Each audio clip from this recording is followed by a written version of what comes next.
Softball is the focus today as we step on the diamond. We are really excited to talk with Chloe Wong. And Chloe, thanks so much for hanging out with us. Yeah, thank you for having me.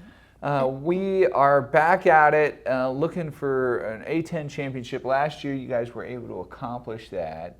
I find it so interesting because you got hot last year at the end of the season. Yeah. Checked out the numbers. You're really in a good spot right now. California kid.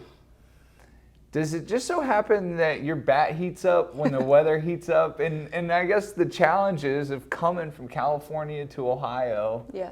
And sort of playing in the cold. Yeah. I think playing in the cold definitely has had a factor on some of my performance, but it's something that I've definitely adapted to and learned how to play to, like I mentioned before, like the 6 layers under my uniform and the latex gloves under the gloves. But definitely being in the warmth helps a lot and helps me. They say seasonal depression is a thing, and I feel like that's kind of true with sports, and it's just so much more fun to play when the sun's out. So here we are, your senior year. Let's go back to freshman year. Mm-hmm. What was that like grabbing the glove in February, and how long did it take for you to adjust to that? Well, obviously as a freshman, I feel like I had my head cut off a little bit, kind of like a chicken. I didn't know what was going on. So I honestly didn't, take the weather into consideration. Then I was kind of, trying to soak up all of my peers around me. There was a starting third baseman that had been there for 4 years, and she was a senior, and she was amazing, and her being my mentor and just kind of learning from her was really great. And I still talk to her this day, so I've just built so many relationships since the moment I've stepped onto campus. Let's focus on third base, a hot corner. What's the toughest part about that position?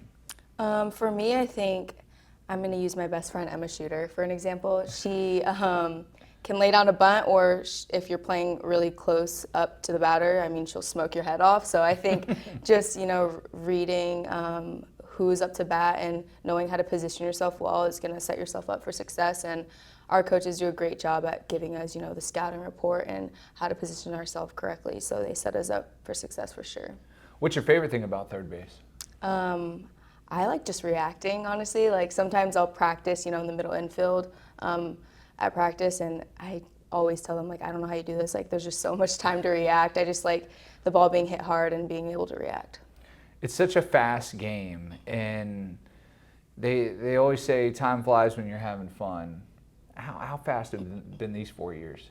Yeah, I remember my parents dropping me off, and I'm like, I can't believe I'm in Ohio right now. And I remember hugging them and being like, am I going to be okay? Because, I'm across the country from my family, really scared, not knowing what's to come. But honestly, like, I can't believe how fast these 4 years have gone. I've had such an amazing support group through the ups and downs. It's just been so amazing to have people in my corner, whether that's, through athletics, academics, or coaches. Let's talk about the ups. Last year, a historic season. And I know you're focused on this year and what we have and looking at the end of the year, but Atlanta 10 champs, describe the feeling of being recognized and named most outstanding player. Honestly, that's not even something that came to my head because I've worked so hard for my freshman and sophomore year, and it took a lot for me to, earn that starting position. So just being on the field with my teammates meant so much more to me than any award could ever mean. But honestly, without my teammates behind my back and all the girls I had by my side, I wouldn't have been able to accomplish that. So you end up going to the NCAA championships. It's a thrill. You come back this year and not necessarily known as a home run hitter, but you found some power this year. Yeah. Is that just something that's sort of happened within sort of your approach at the plate, or is that sort of maybe a focus that you've worked on here looking ahead towards 2025? Yeah, I definitely think that being confident at the plate is half the battle. Going up to the plate and overthinking is just going to set you up for failure. So I think just going up there, wanting to kill the ball and just wanting to do a job and get on base is something that I found success in, and doing it for the girls behind my back. And obviously hitting the home run is a lot more sweet. So that's been awesome. That celebration looks pretty awesome at home plate. Yeah. Describe that feeling of coming around third. Just seeing all my teammates, like all of the girls around home, screaming, looking at me in the high, and I'm, doing my flyer like into home plate is just really awesome because they all want me to succeed, and every girl behind my back wants me to succeed, and just knowing that I have that is really comforting. What's your favorite thing about this year's team? We have a really strong group of returners, which is really awesome, and we have 8 new babies, and they're soaking so much information from us, and it's really cool to just, be their mentors. And I know my time here is coming to an end, and just, teaching them what it's going to take to, be a championship level team has been really cool. Championship level, you were able to experience it a year ago. Mm-hmm. How does that help you here for this season, and especially looking forward to A10 championships? Yeah, I think since we won last year, that's the standard now, and we want nothing less. And the returners know that that is what we are striving for, and we're all hungry for that. And that's what we're telling, the new freshmen. Like, we're trying to show them this is what we expect, and we expect nothing less from each other. So I think that just having that as our standard is something that's going to get us there. I was talking to you before we turned on the cameras. You mentioned sort of it being bittersweet, because amongst like softball, here it is coming to the end.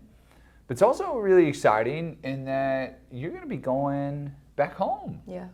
And what's the next step for Chloe after college? So after we're done playing softball, me and Emma, I'm going to name drop her a lot, we're driving my car back to California, which is going to be really exciting. She's going to come visit me, and then I start pharmacy school on August 25th, so I'm really excited. My dad's a pharmacist, my mom's a pharmacy tech, so I have a lot of support in my corner and kind of little built-in tutors if I need it. Oh, that's awesome. Yeah. And you're going to be close to them because, correct me if I'm wrong, you're going to go to Pacific? Yes. All right, so we got a road trip planned. Yeah. What there's plenty of stops along the Yeah. way, but is there one place in particular that you're looking forward to, or are you just on the open road? Well, I made this road trip back my sophomore year when I brought my car here, and we stopped, at national parks, but I really want to stop in the Grand Canyon. I think that would be really awesome. Well, enjoy that road trip. Thank you. And we're going to enjoy your trip. Looking ahead, best of luck at the A10 Championships. Thank you so much.